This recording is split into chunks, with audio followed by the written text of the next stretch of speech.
Estudo do livro Conflitos Existenciais de Divaldo Franco e Joana de Ângeles. Capítulo 7. Ciúme. Nesse capítulo, vamos falar sobre psicogênese do ciúme, comportamentos doentios e terapia para o ciúme. Para adquirir o livro, acesse o link abaixo. Psicogênese do ciúme. Os equívocos das existências passadas são registrados na consciência, que refletem a imaturidade da criatura que, ao reencarnar, apresenta os traços desses desvios emocionais. Segundo Joana de Ângeles, a autoestima não se desenvolve adequadamente devido à insatisfação e agitação que evidencia um espírito imaturo psicologicamente, que reage de forma caprichosa e insegura diante aos desafios para o ajuste no contexto social. A autora espiritual esclarece que o desejo de amar é confrontado com o medo de entregar-se, em razão da autoconfiança estar ligada ao sentido de posse e dominação. Relacionamentos em que ambos apresentam a personalidade infantil, ocorre a acomodação de uma das partes de forma submissa aos caprichos do dominador, até o momento em que ocorre uma reação imprevista devido aos doentios laços afetivos. Os tormentos são resultados da desconfiança que esconde a culpa no inconsciente, acreditando que ninguém é capaz de dedicar-se de forma desinteressada. A insegurança e o medo de perder a companhia do outro são reflexos da baixa autoestima, pois não se vê merecedor do carinho do outro. Por essa razão, inconscientemente gera conflitos que tornam a convivência insuportável, justificando inclusive o desequilíbrio comportamental como sinal de amor. Joana de Ângeles menciona, abre aspas, o amor nutre-se de amor e consolida-se mediante a confiança irrestrita que gera, selando os sentimentos com as belas vibrações de ternura e da amizade bem estruturada. Fecha aspas. O ciumento não tem habilidade para lidar com desafios e, devido à sua imaturidade emocional, foge do discernimento para um mundo de fantasia, causando-lhe o transtorno entre a realidade e o que imagina.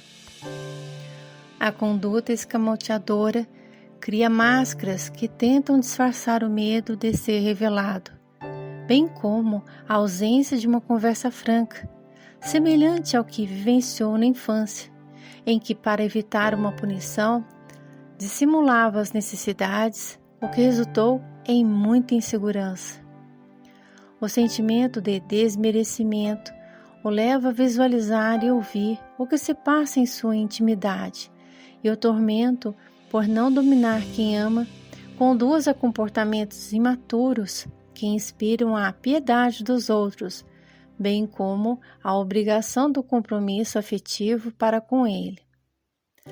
Segundo Joana de Ângeles, o ciumento enxerga o amor como mecanismo de manipulação, um instrumento para a conquista de projeção política, social e artística, sendo incapaz de afeiçoar-se pelo prazer de querer bem, devido à baixa autoestima e à incapacidade de se autodoar. Joana de Ângeles menciona, abre aspas, os ciúmes têm raízes, portanto, no egoísmo exagerado, que somente pode ser superado mediante o trabalho de autodisciplina e de entrega pessoal. Fecha aspas. O espírito, com as reencarnações, vai se transformando e é necessária a compreensão de trabalhar com as tendências inferiores, que são herança dos equívocos, a fim de ser o self um depositário de valores nobres. Joana de Ângeles menciona trabalhar a emoção, reflexionar em torno dos sentimentos próprios e do próximo constitui uma saudável psicoterapia para a aquisição da confiança em si mesmo e nos outros. Fecha aspas. Comportamentos doentios. O ciumento vive em constante inquietação pelo receio de ser traído ou enganado.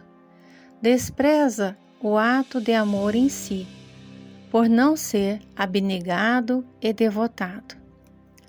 Segundo Freud, durante o desenvolvimento psicossexual da criança, quando há algum conflito ou frustração na satisfação sexual entre as fases oral, anal, fálico e genital, direcionam o ser somente para a busca de satisfação do prazer. Para Karen Horney, de 1885 a 1952, os padrões de personalidade típicos da sociedade atual sofrem de um tipo de ansiedade que é esclarecido por Joana de Ângeles como ansiedade que conduz a casos de neurose, sendo compreendida por um comportamento que tenta diminuir ou abafar a inquietação através da fuga na busca do amor ou na busca de conquistas de recursos financeiros, prestígio social, político, religioso, inclusive com auxílio de vícios como álcool ou drogas, na tentativa de se evitar o envolvimento emocional ou diminuí-lo.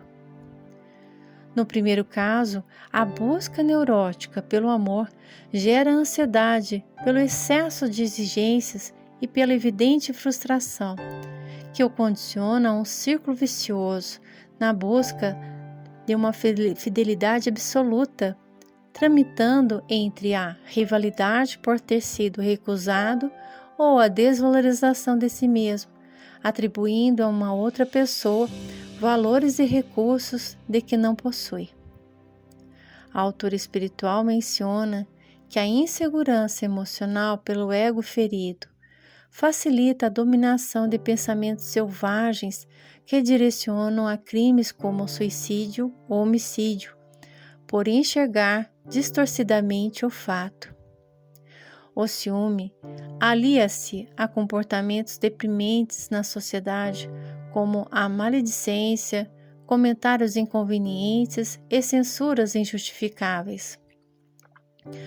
A inveja é estimulada pelo ciúme, e a origem dessa situação vem muitas vezes na má educação de pais imaturos que rejeitam um filho em relação ao outro, bem como agrava o sentimento de frustração não agindo de forma amorosa com o referido filho. Outro fator mencionado nesse capítulo é a em relação à sociedade que possui grupos que desconsideram o outro, agravando a indiferença. A inferioridade muitas vezes está enraizada em agressões na infância, contribuindo para a construção de uma personalidade tímida e rejeitada. A autora espiritual esclarece que bolsões de adversários inconscientes, uns, os rejeitados, dos outros, os encarcerados no egoísmo, são formados dentro do sentimento de exclusão e futuramente partem para a violência através de práticas criminosas que são manifestadas em toda a parte. Joana de Ângeles menciona, abre aspas, inegavelmente, a convivência com o paciente ciumento é martirizante, especialmente quando se recusa ao tratamento libertador, fecha aspas. Terapia para o ciúme. O tratamento especializado para o distúrbio orgânico, psicológico ou mental deve buscar conhecer a raiz atual do problema e perceber que o espírito é o maior necessitado, mesmo que uma das partes das raízes estejam aprofundadas nos lares agressivos ou negligentes, em grupos violentos ou comportamentos excêntricos e processos doentios na constituição física.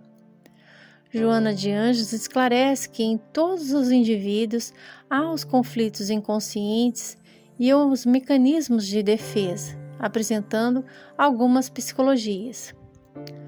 Psicologia do ego surgiu em correntes com Anna Freud, de 1895 a 1982, e outros como Heinz Hartmann, de 1894 a 1970, e Erik Erikson, de 1902 a 1994, considerando o conceito da libido, os fatores culturais e interpessoais como desencadeadores da saúde e de distúrbios de conduta, propondo contribuições saudáveis ao si próprio, através da forma como trabalha o mundo e a realidade tal como se apresenta, evitando justificativas falsas para a sua evasão.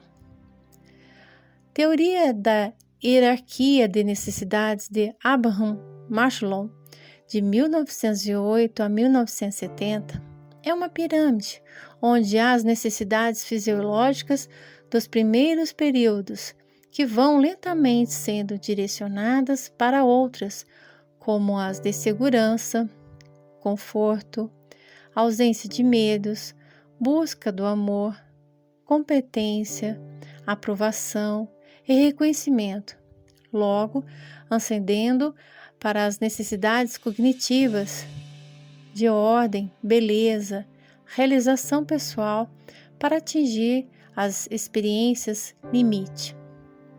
A falta de consideração em si próprio pelo ciumento deve ser tratada estimulando a superação dos complexos de inferioridade e insegurança, elevando a autoestima ao apresentar as habilidades acessíveis a ele. Joana de Ângeles menciona que, ao mesmo tempo, a libertação das ideias masoquistas primitivas que nele permanecem da culpa inconsciente, que necessita de punição bem direcionada pela psicoterapeuta, enseja-lhe a compreensão de que todos erram, de que todos devem assumir a consciência dos equívocos, mas a ninguém é concedido o direito de permanecer no muro das lamentações em torno de reais ou imaginárias aflições.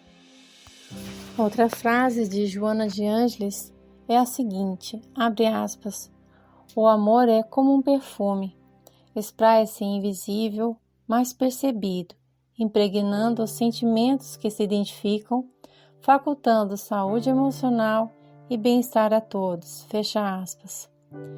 O amor não deve ser perturbador e viver encarcerado, mas experimentar a ação de auxílio ao próximo, compreendendo os dramas alheios e, ao mesmo tempo, buscando a solução dos próprios conflitos. A libertação pessoal do ciúme é através da terapêutica da bondade ao lado da psicoterapia especializada. E Joana de Ângeles finaliza esse capítulo mencionando o seguinte, abre aspas, o amor-terapia, portanto, é indispensável para qualquer evento de desequilíbrio emocional, especialmente por ensejar o intercâmbio com o pensamento divino que se aure através da oração e da esperança. Fecha aspas.